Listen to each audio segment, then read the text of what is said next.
Here in Essex, safeguarding partners have continued to remain connected to children and their families throughout the lockdowns. There have been efforts to connect through a wider variety of ways, but also many partners have continued face to face communication. However, we've recognised that detecting child exploitation has become harder.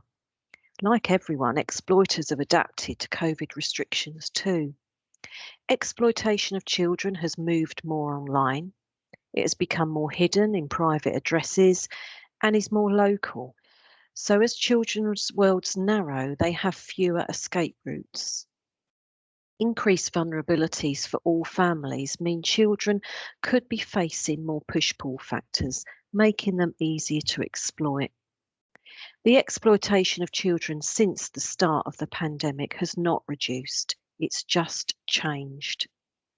In this video, some of our partners share their experiences about how this is happening.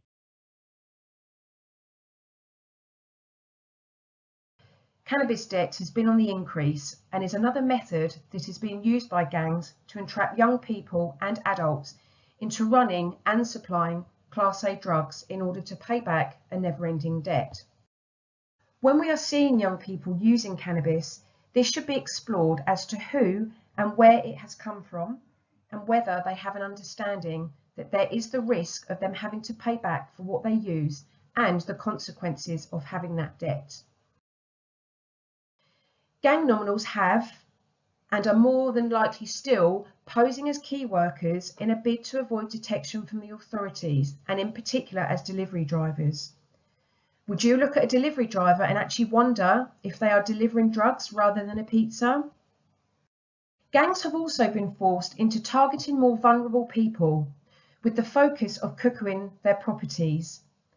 This is a method where gangs take over the home of a vulnerable person, where they can then set up a base in order to prepare, cut and distribute their drugs, rather than using hotels and B&Bs, which would have been a preferred method.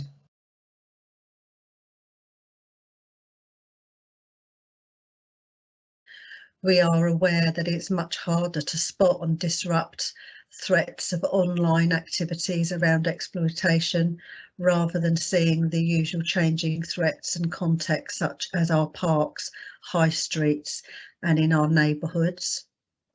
Online exploitation has really increased due to young people being much more available online through being at home for extended periods of time, but really wanting and needing more social interaction with peers and people that they may see as their friends. It's essential that safeguarding partners are alerted to any signs of exploitation, either for individual children or any suspicious activity in a location. Professionals rely on the public spotting and sharing information, no matter how small it may seem, to help them to build up a picture so they can respond. It's important to remember that exploitation is never a child's fault. A child will have been tricked, coerced, or threatened to engage in sexual or criminal activity.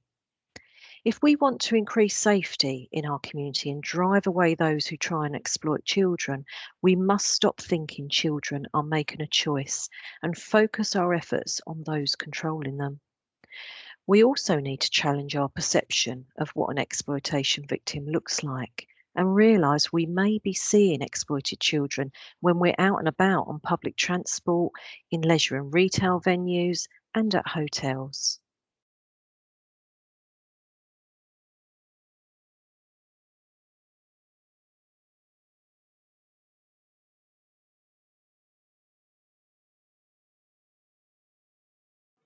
Using the train for the majority of people is usually a good experience, but we, the British Transport Police C2C tasking team, know that there are people who exploit children and adults and use the C2C train service as a means to move them around, either under escort or alone through fear. Working with the C2C train company, we are enhancing train staff awareness to see the signs of exploitation. If you need us, text us in confidence on 61016.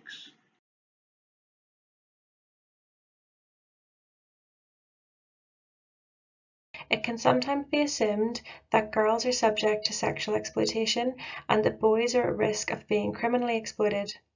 What we see much more of is that these issues cross over.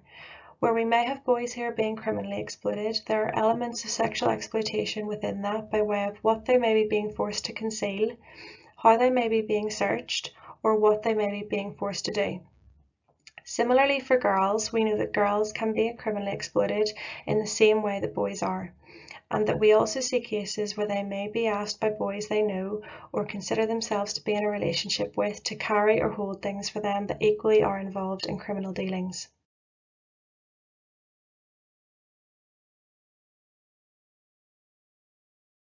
Professionals and the public can sometimes make or hear assumptions that young people are choosing to be involved in certain lifestyles or actions, particularly in line with criminal exploitation. We challenge this use of language to ensure that people consider young people being coerced, threatened, and in fear of theirs or others' well-being, as well as an acknowledgement of their ability to consent. These assumptions can impact the support that young people feel that they can access or engage in. Professionals or people in positions of observing young people may miss key indicators of exploitation or risk if they have preconceived ideas on what they think looks like or who it impacts.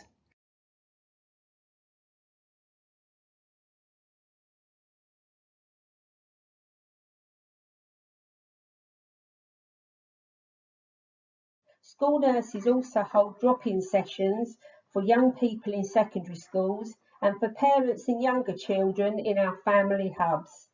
We also have specialist looked after children's nurses who are available to support both young people and foster carers.